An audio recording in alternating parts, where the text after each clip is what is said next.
Hello, Namaskar, Pranam. This is the seventh part in the GST series, and I would say third part in the concept of supply. So today, what we will be discussing is section 7, subsection 1, clause B, 7(1)(b, as it is said. And this deals with import of services. Now, import of services as it is dealt in 7(1)(b is easy. If it is import of services, if it is whether or not it is in the course of furtherance of business, but if it is for a consideration, okay, that is a supply. Now, this looks, a cursory glance, it looks very simple. But today, I will be taking opportunity to go through the various definitions by which in this one line that are spread all across CGST Act, also IGST Act, and what it means.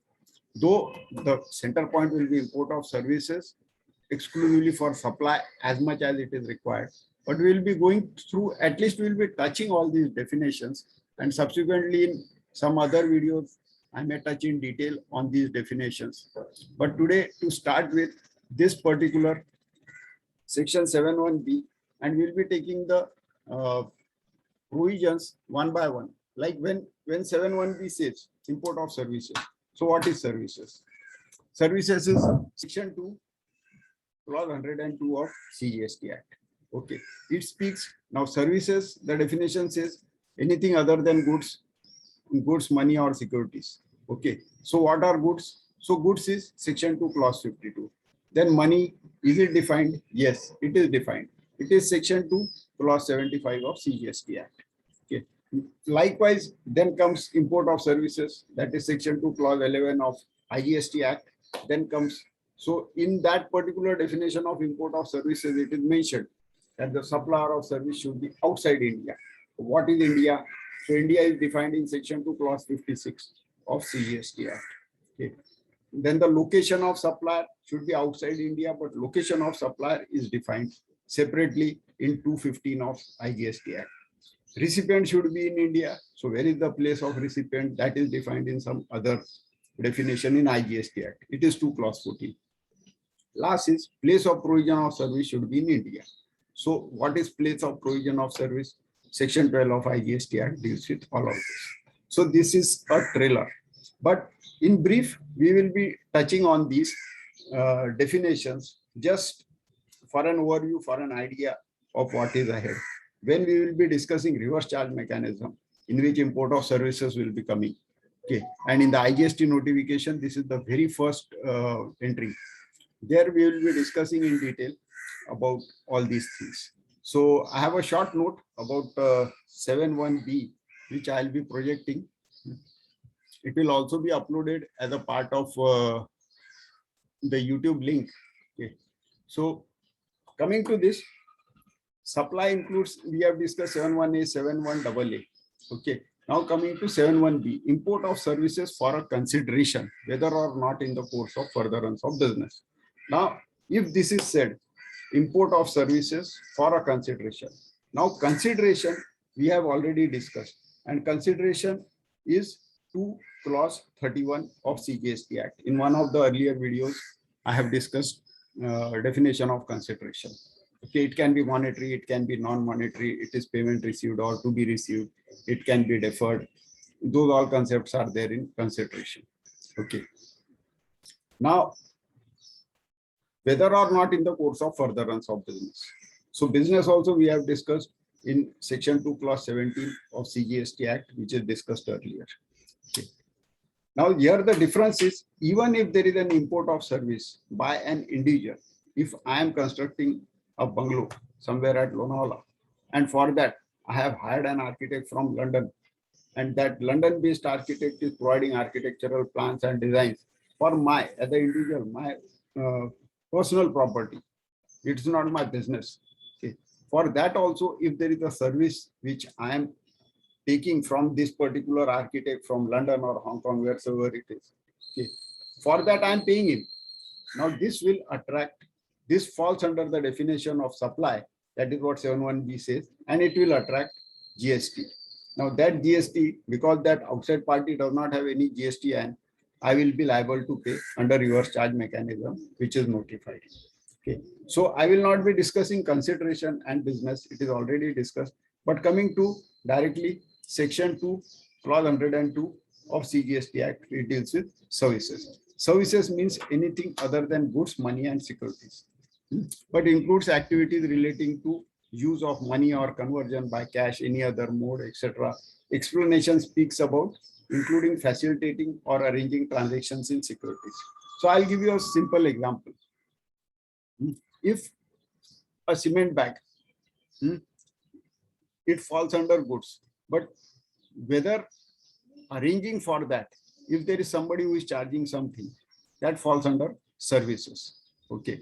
Likewise, if you are buying a demand draft, okay, so you pay, assume 1,000 rupees demand draft from some bank, and they charge you some services, some DD fees, bank charges. Those will attract. Those fall under services as a supply, and they will be attracting GST. Okay. Now, other than goods, money, and securities, there is no definition in CGST Act or IGST Act. But yes, goods and money both are defined. Goods are defined in section 2, clause 52. Money is also defined in section 2, clause 75. That we will go through. But where is security is defined. So my view is you should refer SCRA 1956. So Securities Contracts Regulation Act 1956 has a definition of securities, and that is a definition which is as good as, I would say, universally accepted, or at least in our country, it is widely accepted at various levels. So it's safe to assume securities as defined in SCRA Act. That definition I am not discussing, but I'll tell you in brief, it includes all shares, bonds, debentures. So these would certainly fall in securities. So securities are not services. Okay. Securities are not services. Okay. Money. Now money can be in any form. It can be a traveler's check. It can be a demand draft. It can be a fixed deposit. It can be cash. But money is also not goods. Coming to securities, securities are transferable. Okay. But securities are not movable. Okay. So services, the definition in my view is very, very, very wide. It means anything other than goods, money, and securities. So everything else that falls, be very clear, comes under securities. Okay. Goods, I have touched briefly. Goods means every kind of movable property other than money and securities, but includes actionable claim. Okay. Now movable property. So movability, and secondly, transferability. These two concepts are different. Okay. Security is transferable. Okay. But I would say a box of tiles is movable. Okay. A box of tiles, ownership is transferable. Okay. So in goods, it's a movable property. Now property definition itself is very wide. Transfer of Property Act has something else. Then Intellectual Property Act has something else. But here for GST Act, you can take that something which is movable, okay, and it is not money or securities, okay, but it includes actionable claims and growing crops, etc. Those which are attached to earth, which can be cut or severed. So goods are defined, services are also defined in CGST Act. Okay. Last 275, which we will discuss about money. Yes, this is interesting. See, money, three concepts about money are important. What is the form? What is the denomination? And what is the currency? If anything out of these three changes, okay, cash changes into demand draft changes into FD, or say Indian rupee changes into dollar changes into pound. Okay. So those all things, or it can be a denomination change also. Okay, a 2,000 rupee note becomes in a smaller denomination, 20 notes of 100 rupees.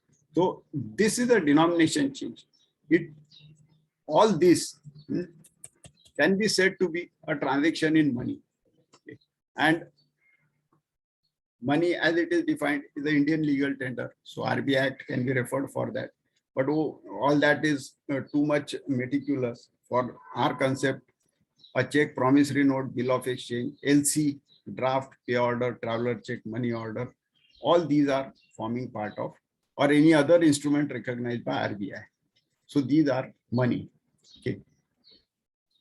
So now coming back to 7.1b, where we started, import of services for a consideration. From services, I went from the word services, I went to section 102 because services spoke about other than goods, money and securities. I discussed what are goods, what is money, what is security as per the definition. See, this is my approach. Whenever one word you are coming across in a particular provision, I go back to the definition and look at it, because in an act, in any act, if there is a word which is used and that word is specifically defined in that act, then you have to use that definition only as will be applicable for interpretation. You cannot import some interpretation by your own whims and fancies, although there is a strict definition given in the act. So from services, we have discussed goods as well as money. Next, the word in this particular provision was import of services. Okay, so services led to further things, but import of services, if we come to, that is section 2, clause 11 of IGST Act. This has three elements. Supplier is outside India, recipient is located in India, and third place of supply of services in India. Now, look at this. The word used is India, and India is also defined in CGST Act. Now, India means territory of India as per Article 1 of Constitution, and territorial water, seabed, exclusive economic zones, etc., as per the Maritime Zones Act. Now, that act itself, I'm not going to refer that act, but continental shelf, exclusive economic zones, high seas, all these are defined in that.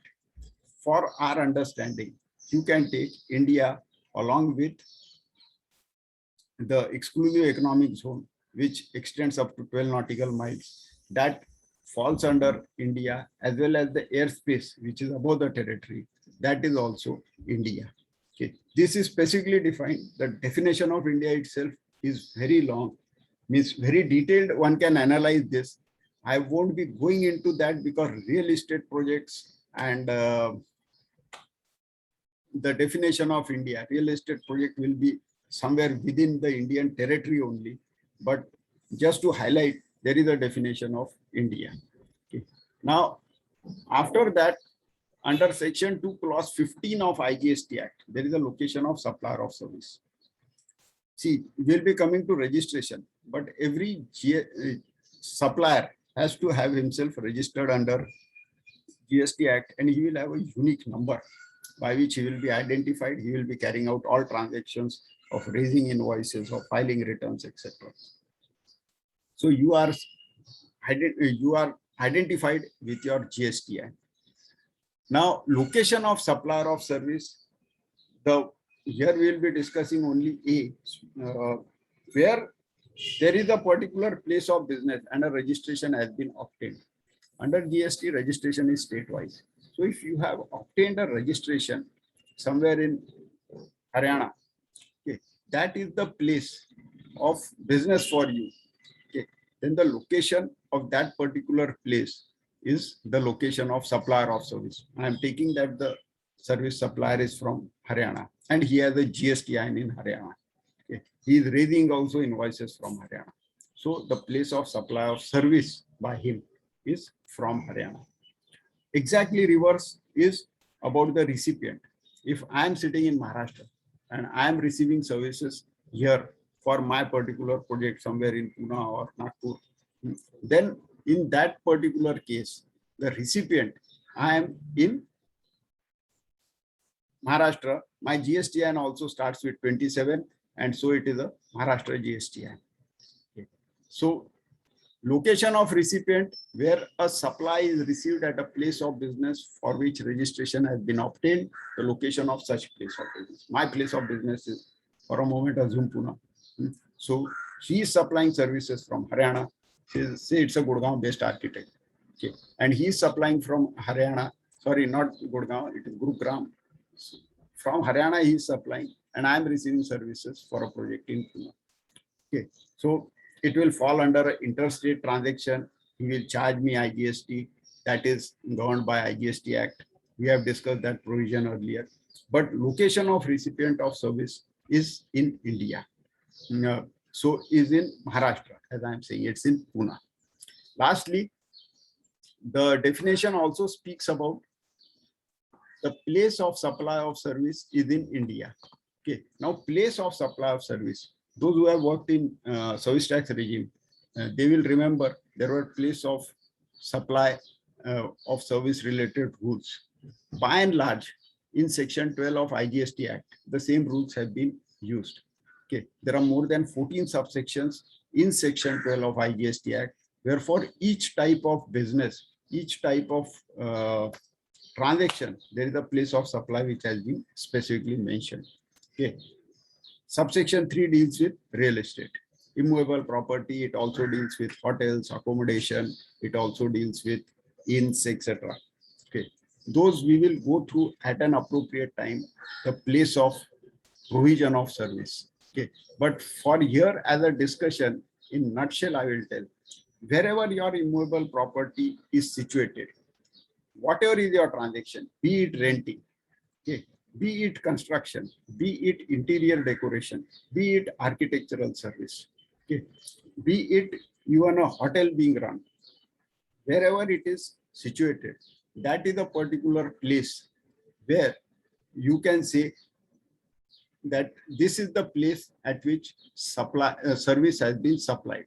Okay, so section 12 deals with that also.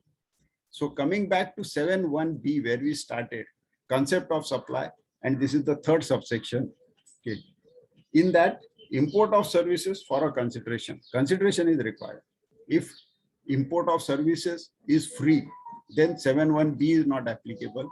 But yes, if it is import of service, even if it is not in the course of furtherance of business, it is for some personal use, then it falls under the concept of supply, and that will be attracting GST as per the, I spoke, RCM regulations, etc.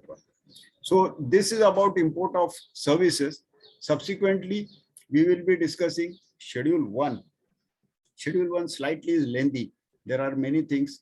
In Schedule 1, the concept comes when there is a supply of goods made with or without consideration. Okay, so if it is made without consideration to your own entity, but in a different state, what is the treatment?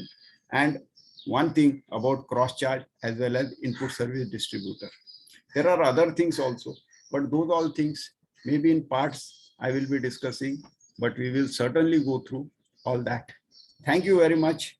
Have a pleasant day, and do keep on suggesting me if at all there is anything that needs any sort of improvement, that needs anything to be changed. Okay. Thank you very much, and please keep watching. Please keep recommending. Thanks. Bye.